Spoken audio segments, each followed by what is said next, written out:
Ladies and gentlemen, welcome to the State of the University Address. Please welcome University of Tennessee Interim President Randy Boyd. Thank you, guys. Thanks, everybody. Thanks, everyone. Well, first off, thank all of you for making the trip over and being part of this today. It's going to be a really exciting day. We got some exciting things to share, so we'll make it worth your while, and I appreciate you taking the time to come. Also want to say thank you to the library for hosting us. So we really appreciate them allowing us to use this facility.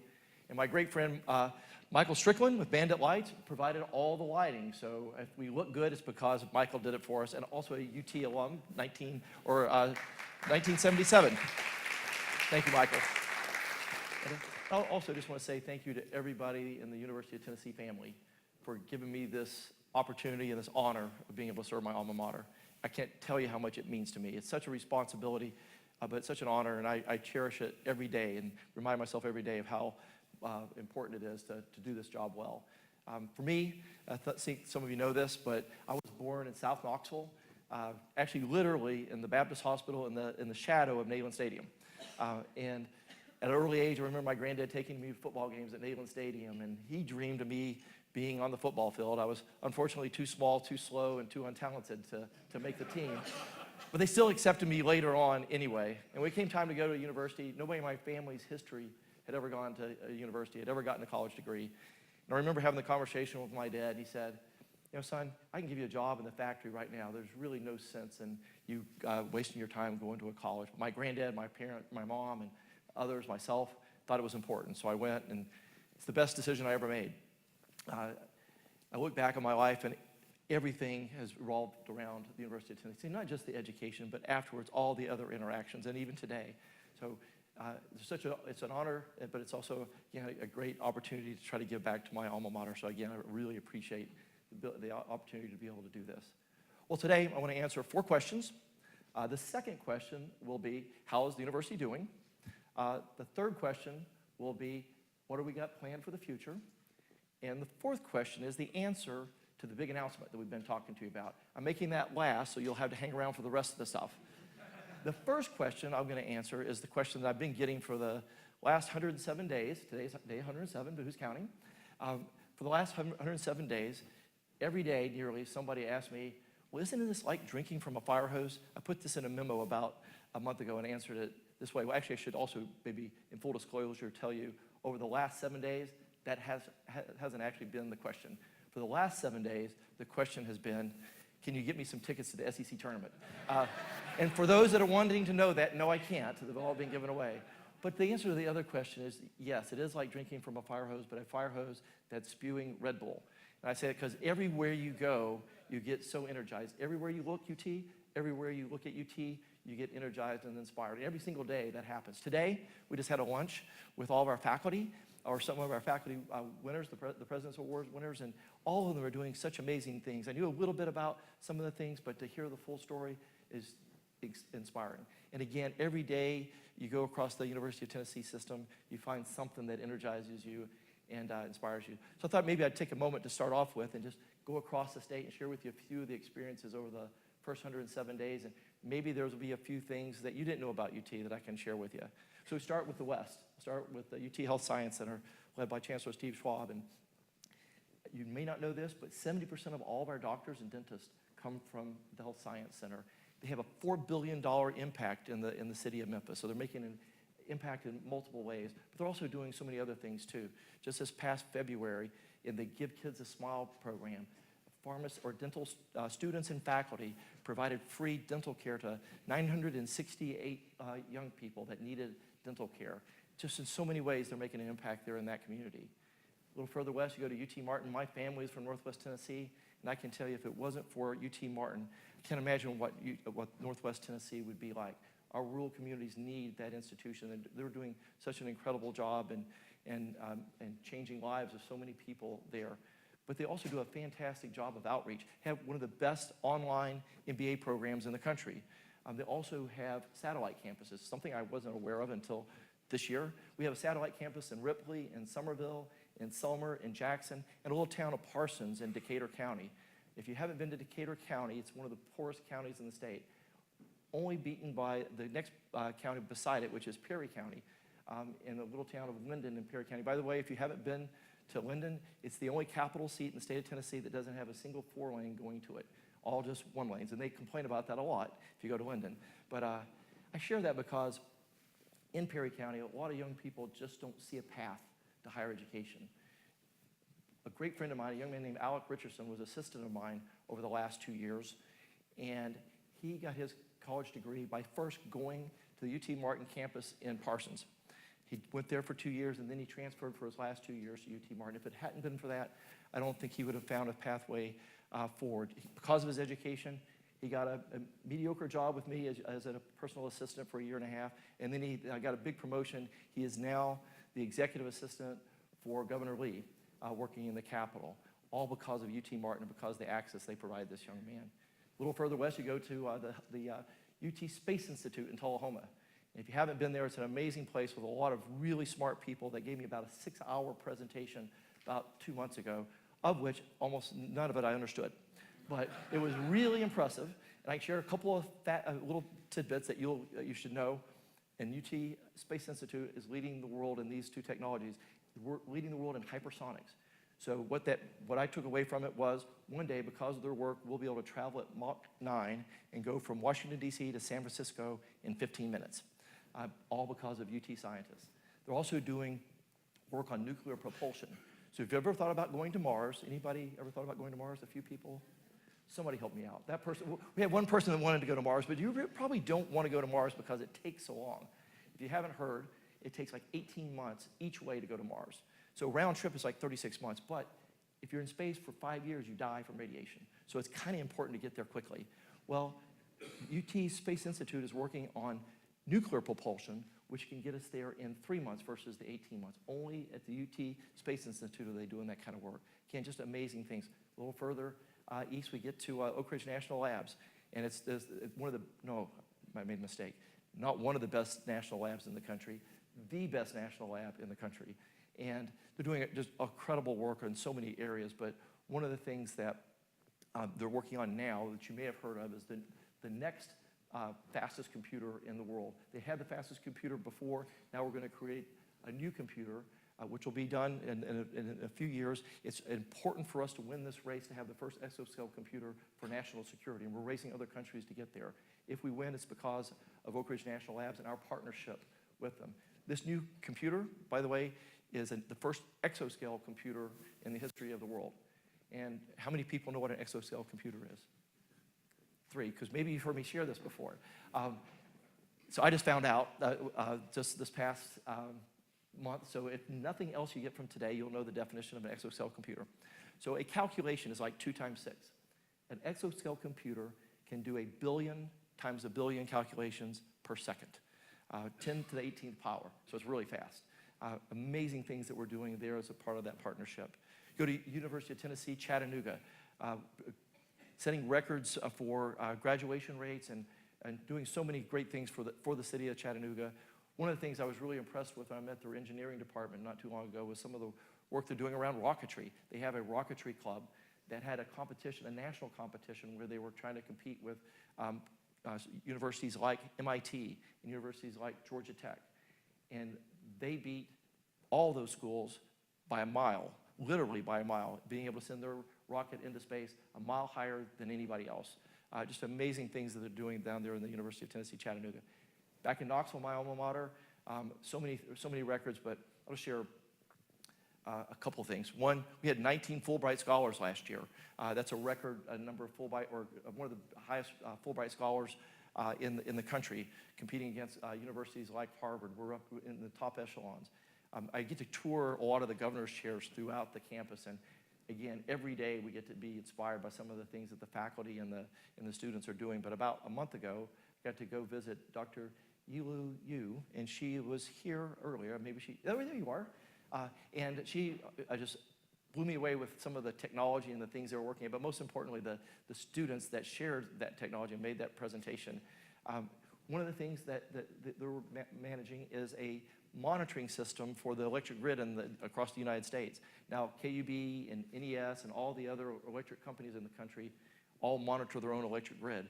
but only at the University of Tennessee do we monitor the entire national grid.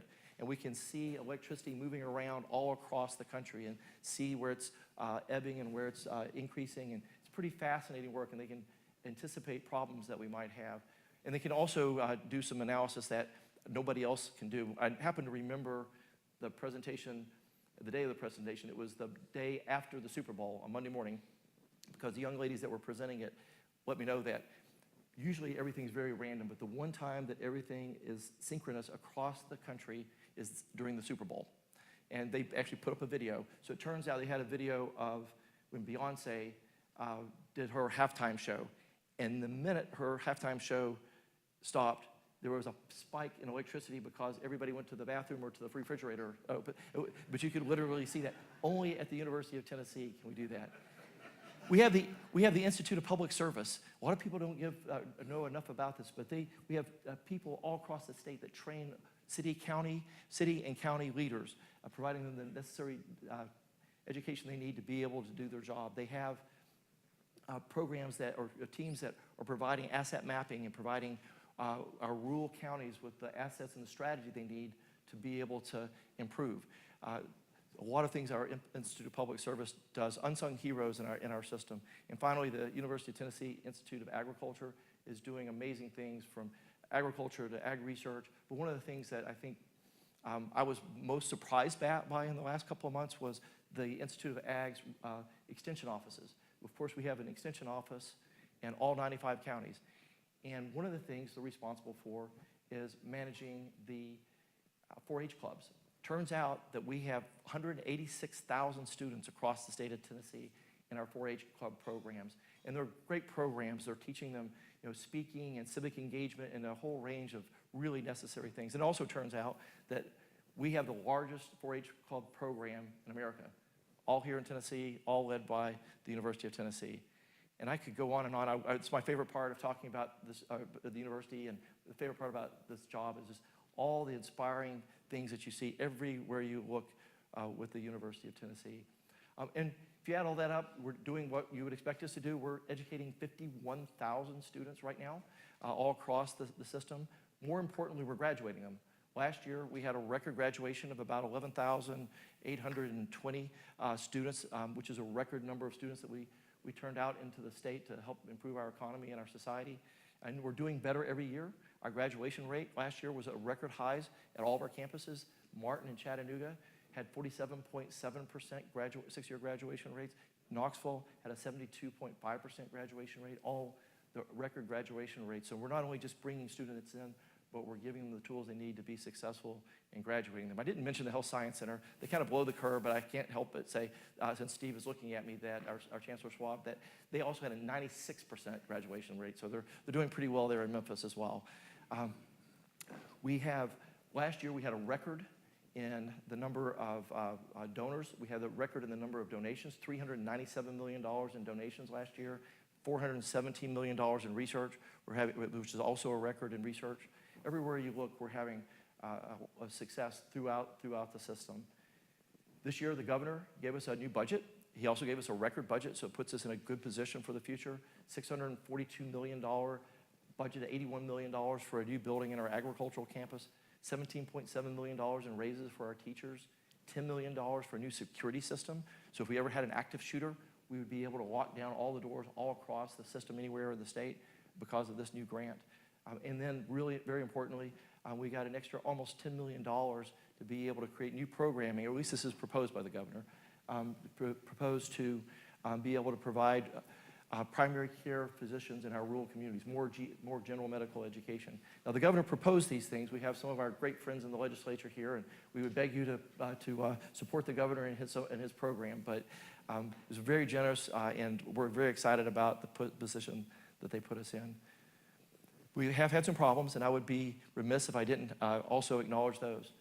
In this last 90 days at the University of Tennessee, Knoxville, we've had a couple of incidents at minimum, maybe more, but at least two. They've got a lot of state and national attention where we've had students, some on the campus, maybe people from off the campus, make racist comments or racist statements.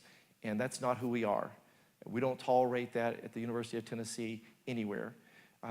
Had a meeting with some students the other day, and we talked about the situation, and I was really proud of their response. Yes, there's a lot of emotion, a lot of frustration, a lot of fear, but there's also a lot of determination to fix this, to make it better.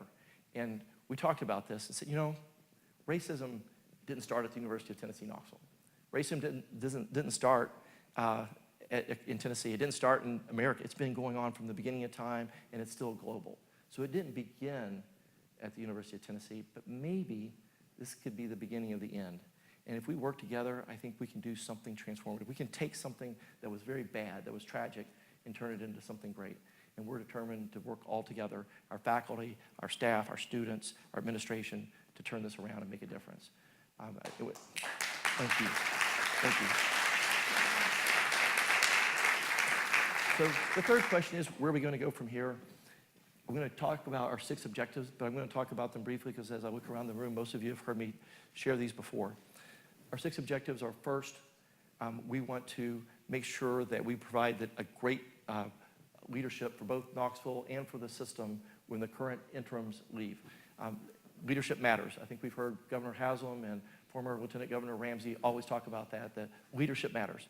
And so we're in a process now of getting or searching for a new chancellor for the University of Tennessee, Knoxville. We should be having campus tours, meeting the top candidates sometime in May and making a decision by the end of May. I can tell you, for the record, that we have a great pool. We've got some exciting candidates. We're going to do well, and I'm excited about that. Next year, we'll be looking for my replacement.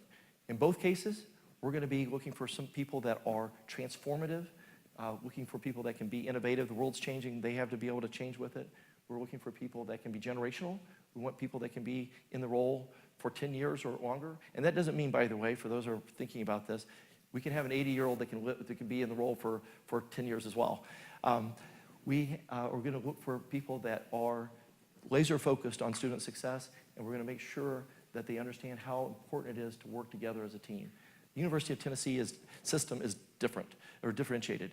UT Chattanooga, UT Martin, the Health Science Center, Knoxville, each campus has a different mission. But when we work together, those differences can make us stronger, and we can learn from each other and make an even bigger impact. And so we're going to make sure that all of our leaders understand the power of being a team. Second objective is we've got to do a better job of talent development. One of the things that we do is provide more talent for the state. Again, I mentioned almost 12,000 graduates last year, but we want to do better. One of the things we want to focus on is graduating more students that show up. I always hate to bring up a negative, but I'll share it. On the one hand, those were record graduation rates for both UT Martin, Chattanooga, and for Knoxville. And by the way, UT Knoxville's 6-year graduation rate is the best in the state, but it's still not good enough. If you think about those numbers that I shared with you, that means that 1 out of every 2 students that show up at the University of Tennessee, Chattanooga, Martin, 1 out of every 4 that show up at the University of Tennessee, Knoxville with a dream of getting an education and having a better life fail. We can do better, and we will. And we've got a whole team of people all across the state that are focused on doing that. Our third objective is to improve our research. Again, it was a record year last year, but we can do so much more. We have the lab director, Thomas Zachariah, here with us today from Oak Ridge National Lab. He is passionate about our partnership and determined, like we are, to help expand it. And through that, and along with so many other ways, we're going to do so much more with the research capabilities that we have. Fourth, we're going to do a better job with our social impact across the state. Everywhere you look across the state of Tennessee, people are making an impact in our communities. But when we work together, we can do even more. Just recently, we had an opioid summit. We have people at the Health Science Center in Oak Ridge and at Knoxville and at the Medical Center in Knoxville, all doing really great, groundbreaking work on opioids, but they had never talked to each other. We're bringing these people together along with others, and I think together we can have an even bigger collective impact. Fifth, we just have to do what we do more efficiently. This isn't sexy or exciting, but sometimes you just got to focus on how we can do things in a more efficient way so we can have more dollars to invest in our students and our faculty, and we're doing that. And then finally, we want to work on our brand.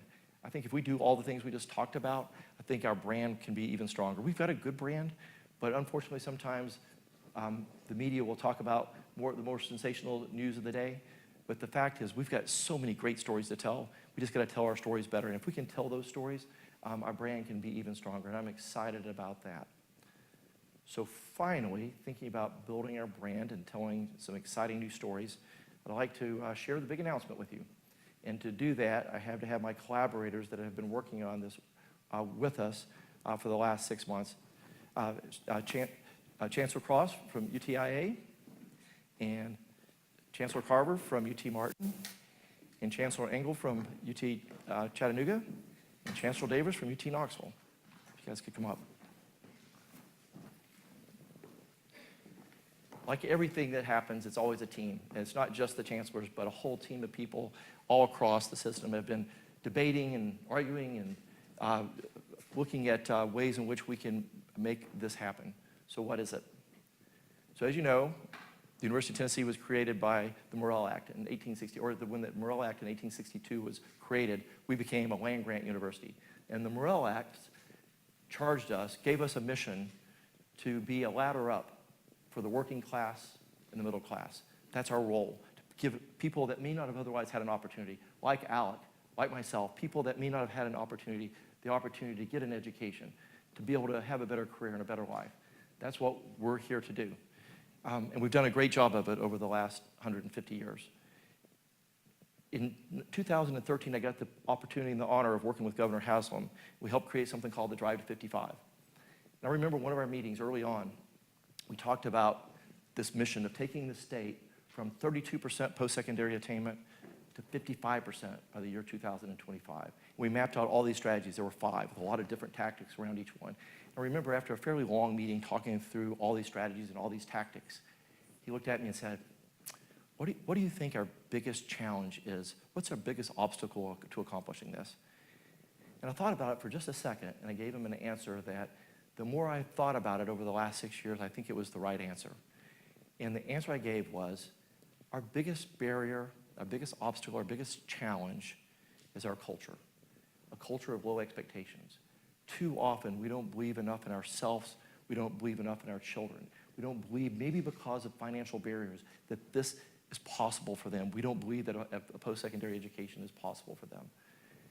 In the next year, Governor Haslam proposed the Tennessee Promise, and that began to change the culture. Now, every parent and every kindergartner can begin to start thinking about what life will look like with a college education. They can go to a technical college or any one of our 2-year colleges free of tuition and fees. We're the first state in the country to be able to do anything like that. And I believe that began to change the culture. People started dreaming that their children could go to college and get those skills and get a better life. But it's not enough, because so many young people also dream of going to the University of Tennessee. They dream of going to get a 4-year degree.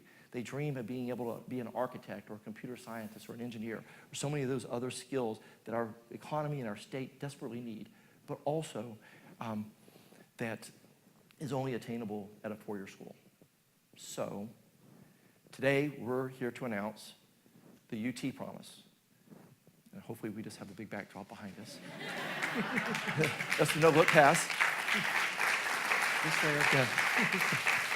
So the UT Promise is an opportunity for those people, those students that have all the academic qualifications to be able to have the right to come to one of our universities, but maybe they don't have the financial means. And so the UT Promise is for students that have the academic qualifications to be able to enter any one of our schools. They have earned hope, and they have a family income, household income of under $50,000. If you can academically earn the right to come, finance will not be an issue, because if you meet those qualifications, you'll be able to come to University of Tennessee Chattanooga, University of Tennessee Martin, or University of Tennessee Knoxville, free of tuition and fees. So, thank you. Thank you, guys. Thank you. Oh, you can go ahead. Thank you.